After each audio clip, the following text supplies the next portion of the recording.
Hear that all the time. Let me tell you what a libertarian is. Libertarian is someone who says you can be as liberal or as conservative as you want to be. Just don't force others to be like you. Got it. That's what we are all about. We are all about long-term solutions, not short-term solutions. We're all about changing culture, not just changing law. Law, we have to remember something. At the end of almost every single law is a guy or a gal with a gun who will put you in a cage. And if you don't want to go in that cage, he or she is going to kill you. That means you only use law when it really matters, not just because I'm angry, not because I don't like you, not because you should do some activity I think you shouldn't do or whatever the case may be. It's only for important things like life and liberty and property and things like that. That's when you use violence. That's when you use force. That's what libertarians are all about.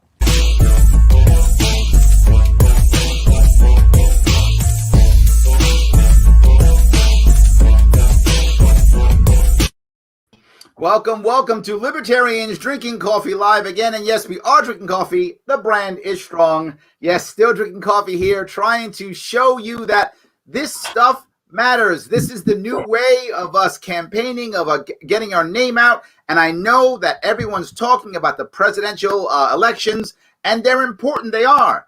And so is Down Ticket, and so is local, and so is every other state individually. They're all important, and there are tons of people who are out there busting their rump, trying to make the right things happen in their local communities. And I want to support those people, and I hope that we are. And if you want to support them, that means we have to support our media. The media blockade that we often get, the blackout that we often get, we've got to support. So you've got to like, comment, and share. You've got to get out there and let people know this is happening so that people can see it, so that those algorithms can work well, and that we can all ensure that people get our message and we can move the liberty movement forward. That's the goal. Today, I am very lucky, happy that I have someone running for Congress in Ohio, the man himself, Kevin Kahn. How are you, sir? I am good, Larry. Thanks for having me on. It's nice to be here. I'm glad you're here. People have been talking about you. In fact, someone yelled, "Kahn," which I show you've never heard ever. Mike is the first person to ever use that joke with you, correct? Yeah, it's been a popular meme since I started the campaign. And someone who you know, Lauren McKinnon, is working with me on my campaign and actually put together a nice video clip kind of recognizing that. So I love that. Lauren is amazing. Lauren was a critical part of my campaign in New York. There is no way I could have done as well as I did without her support. She's awesome. You're lucky to have her. I'm glad you have her. She's amazing. If you're watching, Lauren, well done. You are that cool. So yes, I'm happy that's happening. I'm happy it's moving forward. But I got to ask you a question. I mean, why Congress, right? Of all the things you could have decided to run for, why Congress, and why now? Why not next year, year after, or whatever, or 2 years ago? Right. I'm a business owner. I'm an entrepreneur. I'm a business owner, and my business takes me overseas a lot. I travel all the time. I haven't been a political activist. When things are running normally, I had been in around home, maybe less than half the time. I'm probably gone 50%.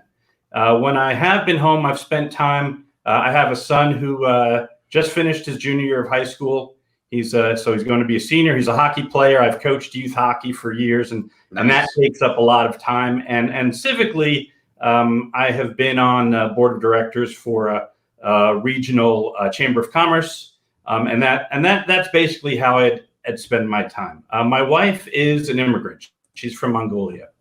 And in the summertime, when school is out, we go back and spend a lot of the summer there, and I'm able to do my work from overseas because my business focuses on export.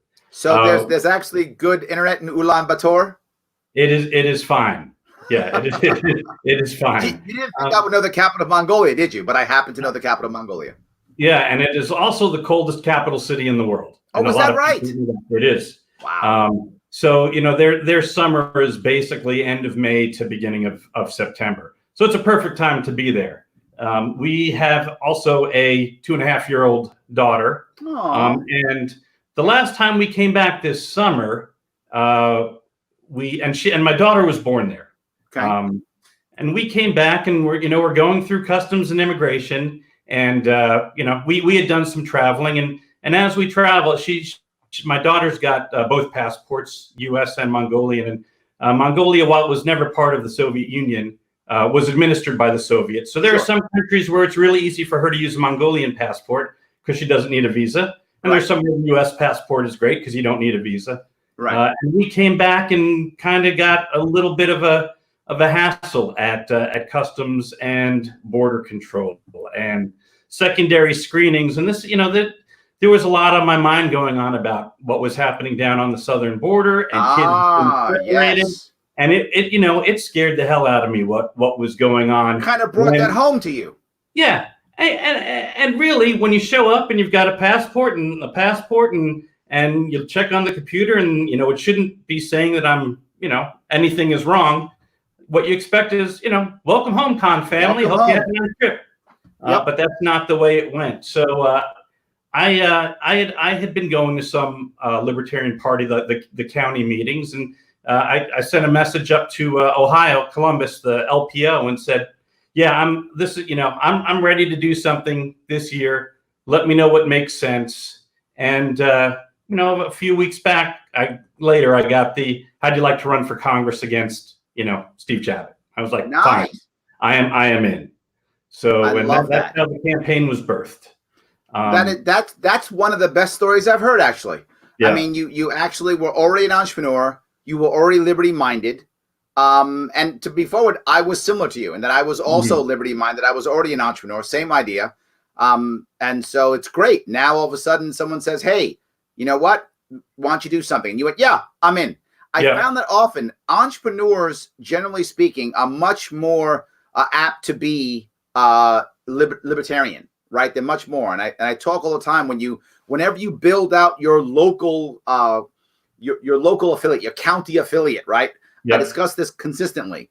If you're building out a county affiliate, you've got to go after your local entrepreneurs. The odds are they're going to kind of lean your way, and they tend to own assets like a building or a studio or a warehouse or an in-home office. They tend to have assets that they're happy to assist the movement with in some way, shape, or form. And because it's helping them, they believe in it. It's part of their world. So I'm very happy to hear that's amazing. So now it's actually good timing you bring that up. Actually, tomorrow night, our county is actually becoming an affiliate, and we'll be signing our local constitution and bylaws to kick things off. So I'm really excited about that. I talk about that constantly. The local county affiliates help out tremendously when they're actually working.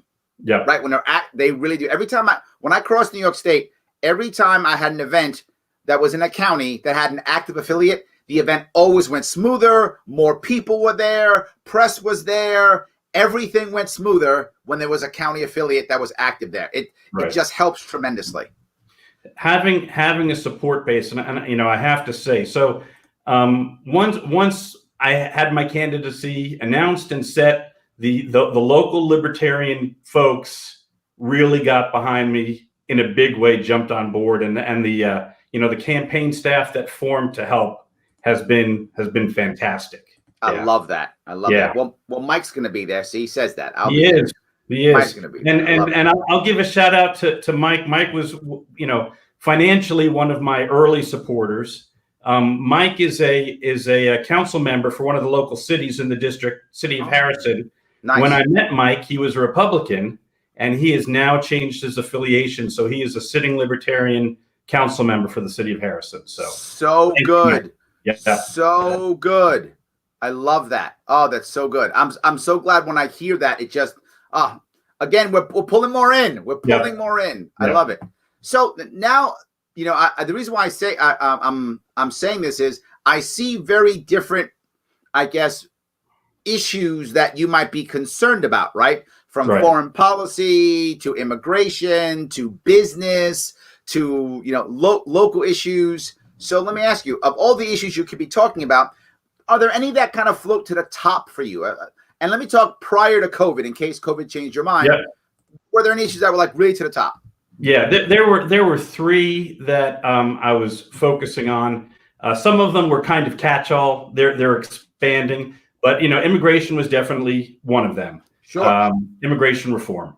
The other two, one was Second Amendment protection, and that kind of, with what we're getting in the news now, it's morphing into all individual right protection. Fourth Amendment, 10th Amendment, Ninth Amendment is a nice one that a lot of people don't focus on. But it's when I frame this election, I am saying this isn't really Democrat versus Republican versus Libertarian. This is an authoritarian big government cabal, trying to grab more power from the individual. There really are only two choices. There's limited government people and everybody else. And we got to sing the praises of limited government. So call it individual rights infringement, immigration, and then the third one that I was looking at is term limits, because I'm running against a 12-term congressman who, the guy signed, that he agrees with term limits and all that, but he runs election after election. He gets this year term limits for everybody else, not for me. Yeah, right? All those people should be termed out, not me. Right. He had one person in the party. It's a Republican district. Just about everyone in Ohio is, but it's a Republican district. He had a sitting elected official announce that she might want to explore a primary run against him, and like 4 weeks later, she wound up with a position in the Trump administration in Washington, D.C. What a coincidence that is! He's a seat warmer to protect that vote, so they can keep going after the lobbyist money that they need to finance their next election. So I love that. I want to bring up a quick question before I go back to your issues. The question is, have you seen any Dems come to the LP? And have you seen any? Have you seen that work in your? I know you're in a Republican district, right? We are. Yep. Have you seen Dems come to the LP? I have a fairly active social media page, and I would say that I am pulling support from everywhere. So whether anybody's going to show up at Libertarian Party meetings, it's hard to guess. I can tell you that the people who are already there, I think, is a very even mix of, let's call them left libertarians versus right libertarians. It's it's a great group. So yeah. Yeah, I see in my world, I live in a Democrat city. I live in New York City. I live in the bluest city there is. Maybe San Francisco beats us. Maybe depends upon how you look at that. But we're a very blue city, and I see Democrats come to us constantly. As a general rule, and this is very general, you find the right tends to come to us faster, but also leaves faster. The left comes to us slower, but when they come to us, man, they stay. Some of our best advocates, I mean, our activists who are hardcore, many of them have come from the left. When they stay, they stay. I try to pull from both. I try my best. The problem is when you're in a blue state, the left tends to already have answers, right? Because they're already in charge. So more of the right comes to you when you're in a blue state, because the right's more unhappy because their people aren't in charge. Right. So I tend to get more people from the right to come towards me. But if you've watched what I've done on my Sharpe Way show, other things, I literally bring Democrats on my show. I am trying my best to bring Democrats, because if you get Democrats to come over, they're amazing. I want them to come over also. Republicans too. I want everybody. I want them all to come. So I have seen some Democrats come over. In fact, in New York State, I would say at least a third of the people who've transferred over to actual big L libertarian, at least a third were former Democrats. Yeah, I that wouldn't surprise me. I think we've got a great message that would attract people from across the entire spectrum. So absolutely. So let me go into your specific issues. You said immigration reform. Is there something specific you have about that, or just kind of generic? I would like anybody who has the desire to come here and work hard, contribute to the community, have the opportunity to do that. People talk about the Ellis Island model. Sure, show up, maybe a cursory check on the computer when you're there. Health issues, criminal issues, no. Come on in. Here's a work permit. start contributing. Good luck. There's really no assistance for you, but hopefully you have it planned out, and give it your best try. People have succeeded like that for the past 250 years. Somehow they've made it happen, huh? Yeah, and as I've done research and looking at stuff from Cato Institute about immigration and trying to set a foundation that I could talk, I am absolutely convinced that congressional districts that welcome foreigners have a lot better economic growth than the ones who shut them out. And it is a win for everybody. And I gave you a story about my personal return from Mongolia. I can give you two quick ones more about immigration. One is a brother-in-law who got accepted to the Wharton School of Business, University of Pennsylvania. No financial assistance. He was ready to plop down the whatever it was, $100,000 for the 2 years to get his MBA. Student visa denied. So he went to study in England, and now he's selling British stuff back in Mongolia. He's not set because that's where he made his connections, right? Yep. And another one is a sister-in-law, my wife's sister, who wanted to come visit when her son was out of school. Just take a 3-week vacation. Come say hi. Nope. Right. Visa denied. This was just this past January, for whatever reason. And you think about it. Okay, I'm in Cincinnati. We're a small metropolitan area. I think Greater Cincinnati is around 1 million. Downtown's about 300,000. We don't have a Mongolian restaurant here, right? The closest 1 million. So cute. Yeah, it's in Chicago. I'm doing a New York joke. It's a New York City joke. That's all. If you want to go to a restaurant where someone who's touching the food speaks Mongolian and get that experience, it's a 5-hour drive. Right. Now, what she was applying for was just a visitor's visa. But if she said, you know what, it would be great to go there and give you guys in Cincinnati a restaurant to visit. What is the harm? None. I agree. Yeah. So that's kind of what I'm looking at on immigration. I love it. Okay, good. That's clear. So let me move then, if I could, to you. That was kind of generic when you mentioned rights. You started with Second Amendment. Is that because that's your number one issue of the rights, or you just thought of that first? It is the easiest one to talk about in this district because we have a Republican governor who is sponsoring red flag laws. I know the feeling. We have my opponent, who is one of the Republican co-sponsors of House Resolution 838. So they can, I don't know if you're familiar with that, but they're talking about setting up a Bureau of Predictive Crimes, kind of like the movie Minority Report, where they'll be able to go through your stuff and say, yeah, this guy or gal looks like a threat. Let's go take their weapons. So let's arrest them for thought crimes. Yeah, it's very easy to specifically say, we're eliminating due process in either of these situations, and explain that, and that's something that's easily explained. And then as stuff comes along, like the amendment that Mitch McConnell put on the Patriot Act, as far as, okay, now you don't really need a warrant to go look at somebody's browser. Again, in due process, we're seeing in the news about the no-knock entries and what has been happening as far as that. So it's encompassing more than just Second Amendment now, but that's the easiest to talk about locally. Got it. Okay, makes sense. Yeah. All right. Yeah. So we've got these are good issues. I like that.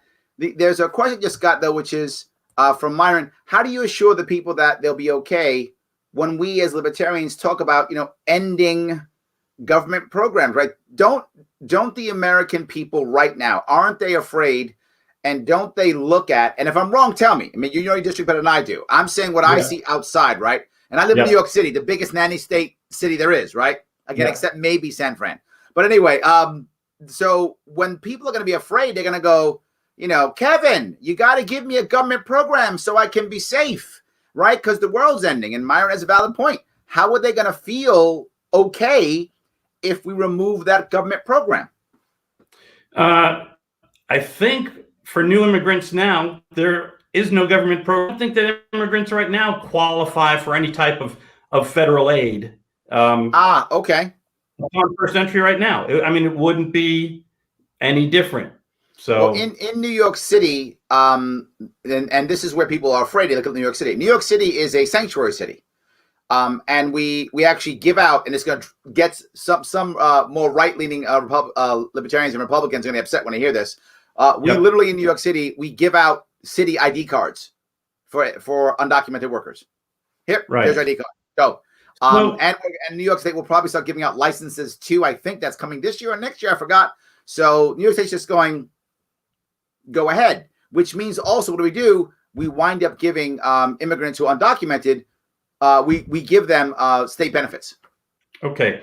And I would draw a distinct, and I've heard the same thing about California, that it's, it might be easier there to get state benefits. And I would draw the distinction. I mean, I'm running for a federal level position between federal and state. I don't have any problem with the state deciding their own policy on how they want to treat people that are their own residents, right? States have the right to give foreign companies tax breaks, domestic company tax breaks to attract them there. Right now, I read somewhere that the number of medical workers on the front line against COVID pretty much matches our population. 17% are foreign born, doctors, nurses. If a state wanted to say, you're a doctor, you're a nurse, you want to come here, right? Show up and here's what we're going to give you. I have no issues. Got it. Okay. Yeah. But I think Myron's talking more about general public than just immigrations, right? He's talking about things like, if you don't have a program, I'm making this up, right? There are many people who are talking about, if you want to get a gun, you need to have this issue or that issue. Or if you want to get welfare, then you have to have this issue or that issue. And what if you take this away? What if you take away, what if the federal government begins to back off on things like food stamps and disability and things of that sort? And libertarians often talk about these things. Let's lower taxes. Let's wean people off of these programs. I'm assuming that as a libertarian in the federal system, you'd be for this type of thing. I don't know what specifically you'd be talking about, but my assumption would be you'd be about some of those things, either somehow lowering taxes or something like that. How do we get? And this goes to my question. Myron's jumping the gun on me. How in the world do we get people to not be afraid that when libertarians come into office, we're just going to blow it all up and everybody's going to die? And I'm sure you've heard that before. How do we get around that? I don't want to use the term fear mongering, but that's a fear. But I think our history. It's fear mongering. I'll use it. It is fear mongering, no doubt. History proves that hasn't happened. We've had a fairly open system of immigration for a long time. I mean, it's only recently that it's been severely restricted. I was looking. You didn't even need a passport to come to the U.S. until 1941. We are an immigrant nation, right? The American dream is. Hold on, Kevin. I'm going to get off immigration. I'm sorry. The question I'm bringing up is general fear, not immigration. I see. General fear, meaning there's just the average Ohio resident who is going to be afraid that if I let a libertarian in, he or she is going to blow it all up, and it's going to be the zombie apocalypse. It's going to be Mad Max, with machine guns fighting for gas in the streets. Yeah. It's going to be that, right? It's going to be The Walking Dead. That's a fear that people have, right? Got it. And COVID is not making it any better, right? COVID's making us more afraid. And now we have the blame game. We got Biden blaming Trump and Trump blaming Obama and the right blaming China and the left blaming the right. We got everybody throwing the blame game. We got people being afraid. And now here comes Kevin. Oh, I'm neither of those. I'm not blaming anybody. I got an answer. I'm going to try to fix this stuff. How do we get past that fear? I think that's what Myron's asking. It's kind of what I'm asking too, right? How can you in your district get past that fear? I think, and well, thanks for clarifying the question. Yep. I think one of the things I talk about with my candidacy, I'm pretty sure everybody knows in 2020, we're not going to come in and have a libertarian majority in Congress where we have a rubber stamp. Right. So one of the things that I'm hoping for, that I'm working for, and that I try to explain to people, if libertarians can win 7 to 10% of the congressional seats, right, and deny either of the duopoly a rubber stamp majority, guess what? That's a game changer. 100% yes. We get to realign the focus of the legislators away from the lobbyists and the people that are financing their elections, and bring it back to policy and the constituents that elected them there. Love that. That's when we have the discussion. So this is a vote that could be a paradigm shift for where we've been, and get the fear out of the conversation. And let's talk about what we really need to talk about instead of pointing fingers. And I'm glad, let them point their fingers at each other. So I can say, I know that they have different philosophies kind of, but in the overall scheme of things, government's going to keep going the way government is if you keep voting R&D. Absolutely. And let's get some L's in there to kind of change the conversation back to some of the important issues we need to focus on. Okay. Let me go another question if I could. Do you have any thoughts on vouchers as a tool to transition, sunset clauses, any of those things, right? Do you have a feeling on any of those as transition or no? I generally like sunset clauses because it's a way for the state to kind of decentralize itself after regulations are put in place for whatever knee-jerk reaction or whatever important event happened that warranted the regulations to be there in the first place. Tools, there's a big discussion about, are libertarians in favor of a UBI? I'm not in favor of a UBI, but I can see a BI being used as an interim plan for welfare reform, where we just, I don't understand how you have different departments looking, do they have enough money for food separately from their home, from, other issues. I think you need to, let's get rid of all these, dozens of administrative units doing this analysis and figure out what's the core, what's the core number that a family needs, and base it on that. We'll reduce costs by cutting down the administration. And I think through welfare reform, we will address other issues that need to be addressed. One of them, criminal justice reform. Yes. Keeping families together, the decriminalization of victimless crimes. It makes no sense to separate families and then make it harder for people to get jobs after they've served their time for something that they shouldn't have been incarcerated for in the first place. All that affects the ability to earn money, to earn a living, to take care of a family. And so, I can see a transition of where we are now to a simpler, basic income, call it means tested, as welfare reform. So, yeah. Got it. I know. I get taking a look at a lot of libertarians are on the fence with that, right? I get it. My hope is, whatever that answer is, to your point, it is a transition to getting people off of everything. It is a way of bringing things down. We are going in the opposite direction right now. That's for sure. We are going just give more, and don't shut anything down. Just give. The response to COVID has been crazy. That was my next question. All right, Kevin, now you're jumping the gun. Okay, I love it. Everyone's jumping the gun on me here. No worries. So, Kevin, tell me about that, right? I mean, you watched it happen. You're seeing it still happen, right? We're still in the middle of the response. Do you have a view either way on good, bad, anything? Yeah. So, I think government in general has failed in our response. I'm frustrated seeing the arguments on social media, trust the science, this and that. The numbers that we're basing our response on change. We have seen better responses in other nations, and we don't figure out how to emulate that. And it doesn't help when people say, if you don't wear a mask, you're going to kill 2 million people, where you can say, well, if we just test people, we'll save 2 million people. And that's, So, the administration has failed. Congress has failed. Congress hasn't conducted the oversight they needed on the agencies that were supposed to be handling this, as well as that, pork-filled CARES Act that yes. Oh that, my God, it's embarrassing, Kevin. Embarrassing. And and now they're looking at what's the next one called, the HEROES Act. Oh, heroes. Oh, I love the marketing is great though, isn't it? It is. Yes. And I'm not convinced that's going to pass. I think the Senate will hold its ground. I'm hoping the Senate holds its ground, but I don't have hope. I don't. You don't. But if you put those two combined in, right?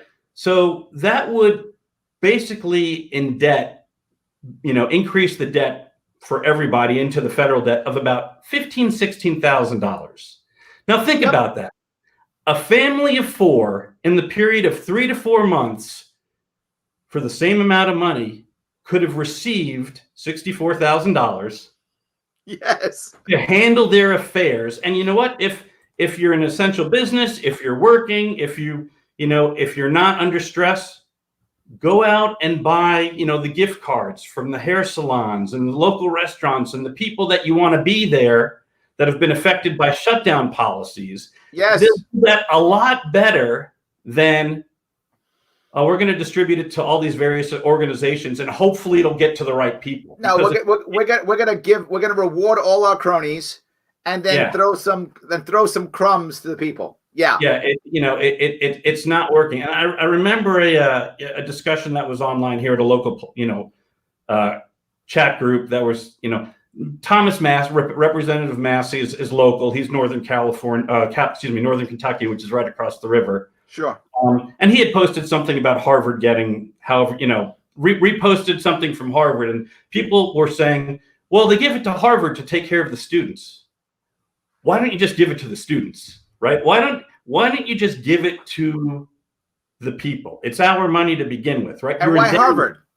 We're going to have to pay it back one way or another. But why Harvard? It was open to all educational institutions. I know, but come on, Harvard, like Harvard's struggling. Oh, yeah. Poor Harvard. Oh my God, they're disaster, right? Come on. Right. So yeah, I am less than impressed with the response we've seen from at the federal level at the government. I'm less than impressed from what we've seen at the state level. I think our governor. I'll be generous and say I think he's really trying to be diplomatic on this one. Okay, go ahead. Some good intentions. I think I'll give him that. But if you know about Ohio, he canceled an in-person election, going against the ruling of a local court. It's been handled the wrong way. So now we are going through the reopening process, and I'm kind of comfortable with him saying, okay, we're reopening. Business owners, shop managers are going to have the authority to set their own policies. If they want to make their place mask only, it's mask only. Absolutely. If it's not, it's not. Consumers, if you want to support your mask only stores, go shop there. If you want to exercise your freedom, keep your social distance, but go to the ones that don't require it. And you know what? If you like that store and you want to wear a mask, more power to you. Go shop and go shop and wear a mask. So I'm with you completely. I love everything you're saying. So I got to go. Someone else jumped the gun on me. Myron is jumping the gun all over the place. He must have watched one or two of these. He's asked the same question. I know that you're trying to win. I get it. I know you built the team up. We've discussed your team. I love your team. I see what you're doing, and I hope you win this damn thing. I really hope you win this thing. Thank you. And if you don't, have you decided already what is a second goal? What is a secondary win? What's a consolation prize here? Have you decided that already or no? I have, and I've announced it to the folks on in my campaign team, and that the people that we're talking about with locally. So the first goal in Ohio, you register for a party by the ballot you pull in a primary election. So in Ohio, when you vote in a primary, you tell them, do you want a Democratic ballot, a Republican ballot, a Libertarian ballot, or an issues only ballot? This year in my district, right? In each district, whoever has ballot access. So through my candidacy, the population of the first district of Ohio had the first chance to pull a Libertarian ballot in I think 8 years. Wow. So we have a few hundred newly registered Libertarian people based on the vote that we just had in April. So that was mission one. And I have committed to that if I am not in Washington next year, along with setting up the Hamilton County Libertarian Party affiliate, I am going to work with local candidates to try to get more people running in local elections. Yes. In my district, I am the only Libertarian on the ballot. Whoever we choose for the president and vice president, and good luck with your campaign for that. But we have ballot access, so we'll have a president, vice president, and me on this ballot in the 1st District, Congressional District of Ohio. But I want to see next time city council members. I want to see county commissioners. I want to see auditors. And so I'm going to spend time with the local folks. And we've got, 4, 5, 6 counties around who have active Libertarians, and see if we can't develop the local affiliates and get hearing this. To run at that level. Yeah. So look, guys, if you're in Ohio and you want to help out Kevin, you can see at the bottom of the screen here, go to con4congress.com. I know you want to yell con, but it's only one A. So it's just one A, con4congress.com. Head over there. And look, if you've got a couple bucks and you think you can support them with some money, do that. Throw them a couple bucks, whatever you got. It's awesome. I love it if you can. But if you can't, and a lot of people I know, COVID's made a lot of changes, and maybe you're not in the best spot. Maybe you're worried or scared. I get it. If you can't throw money his way, no worries. You can still show up and help. He needs phone bankers. He needs social media warriors. He needs people to knock on doors. He needs people to hang door hangers. He needs people to do sign waves. He needs all those things. If you're in Ohio and you want to make sure that we can get the down ticket to work, if you want to have a shot at getting a Libertarian in Congress this year, you got to support Kevin Kahn. If you can, con4congress.com. Money, awesome. He needs it. How else is he gonna get Facebook ads? How else is he gonna buy all the door hangers? How is he gonna get the signs? How is he gonna get the pamphlets? How is he gonna get all of this? Right? Can't unless he got money. So he's putting his time, energy, and money in. If you're in Ohio, you should too. Put your time, money, and or energy into his campaign. Please do it. All right, Kevin, is there something else you want to talk about today before we wrap up? I think I'm good. I really appreciate the time that you've given me on your show and the exposure, Larry. It's been great. 100%, brother. I appreciate it. Yeah. Guys, help him out. Kevin, thank you so much for coming. Thank you.